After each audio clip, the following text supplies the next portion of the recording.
Une fois que vous êtes réveillé, il est presque impossible de vous rendormir. Une fois que vous découvrez que la Terre n'est pas un globe qui tourne, mais un plan plat et immobile surmonté d'un firmament, tout change. Les voies auxquelles nous faisions confiance et les sacro-saints scientifiques sataniques qui façonnaient autrefois notre réalité et notre compréhension du monde ne sont plus fiables. Notre expérience de première main de la Terre, en tant que monde stationnaire, est en contradiction avec leur récit artificiel de l'espace et des planètes en rotation. Et les éveillés se demandent ce qui a bien pu se passer. S'ils ont menti au sujet de la Terre, de l'espace et de la destruction de notre monde plat, alors comment pouvons-nous faire confiance au récit historique officiel du courant dominant? Le récit historique, comme le modèle héliocentrique, n'a pas de sens. Il ne tient pas debout. Et il suffit d'un examen plus approfondi pour que les mensonges qui ont régi notre compréhension de l'histoire et du monde depuis notre naissance commencent à s'effondrer. Simulons un peu notre esprit avec quelques réflexions. L'eau, une substance chimique inorganique, transparente et inodore, qui recouvre 70% de la surface connue de la Terre. Elle est la force vitale qui anime les organismes à base de carbone qui prospèrent sur notre Terre. Elle délimite et sépare nos terres et s'accumule et se solidifie dans les régions intérieures et extérieures de notre monde stationnaire plat. Dieu aurait dû envoyer un message aux habitants de la Terre et être précis en leur disant de surveiller l'eau, de méditer sur sa fonction et ses lois naturelles, car en leur temps, une grande tromperie serait jetée sur eux, comme l'ombre froide d'un roi inconnu et malfaisant. Et peut-être que Dieu a envoyé ce message sous la forme d'un déluge, mais que sa vérité a été mythifiée et enterrée, et que le mensonge s'est propagé en dépit de cela. L'eau immobile n'est ni courbe ni convexe.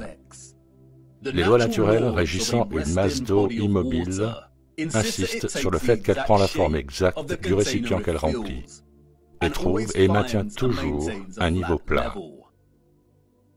L'eau immobile reste toujours plane.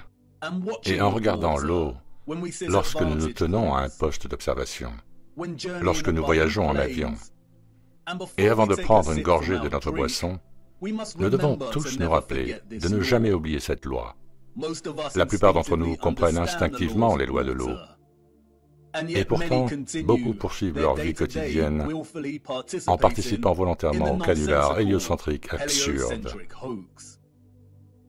Mais pour nous, qui savons que notre Terre n'est pas une planète qui tourne dans le vide infini de l'espace, ceux qui ont étudié le Soleil avec diligence et se rendent compte que c'est le Soleil qui bouge et non la Terre, ceux qui ont tracé les racines illogiques des trajectoires de vol sur un modèle de globe et ont conclu que le modèle est incorrect, ceux qui savent que les lois de la densité régissent l'élévation et la chute des objets et ont étudié les lignes de fuite, ceux qui ont abandonné les lentilles télescopiques conventionnelles, ont réfléchi aux arcs-en-ciel, aux sun dogs et aux étoiles au-dessus de nous, savent que nous résidons dans un firmament en forme de dôme et qu'il y a de l'eau au-dessus de nous. Et ceux qui comprennent que tout notre système terrestre fermé est régi par la fréquence et la vibration de l'électromagnétisme qui émane d'un pôle nord magnétique central. Nous sommes ceux qui se demandent comment nous nous sommes retrouvés dans ce fracas héliocentrique. Et si l'on médite assez longtemps sur les étoiles dans l'eau au-delà de notre firmament, et sur les fréquences et les vibrations de l'électromagnétisme qui les font scintiller à travers tant de nuances de couleurs vibrantes et de motifs géométriques, on pourrait peut-être, juste peut-être, se demander, y a-t-il quelque chose de plus dans l'électromagnétisme? Quelque chose qui a été omis ou négligé? Quelque chose d'indicible ou de caché? Ce qui est étrange, quand on sait que toute vie et la Terre elle-même sont impossibles sans l'électromagnétisme, pourquoi les visionnaires ne voudraient-ils pas explorer cela plus en détail? Serait-ce parce qu'ils n'en ont pas le droit?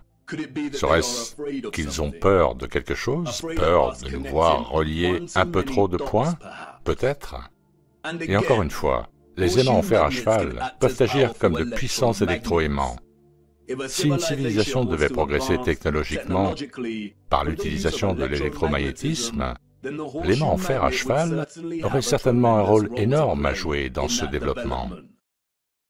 Oui, il le ferait certainement, et il l'a fait. L'aimant en fer à cheval, l'arc de triomphe. Oui, l'un des plus puissants électroaimants jamais construits.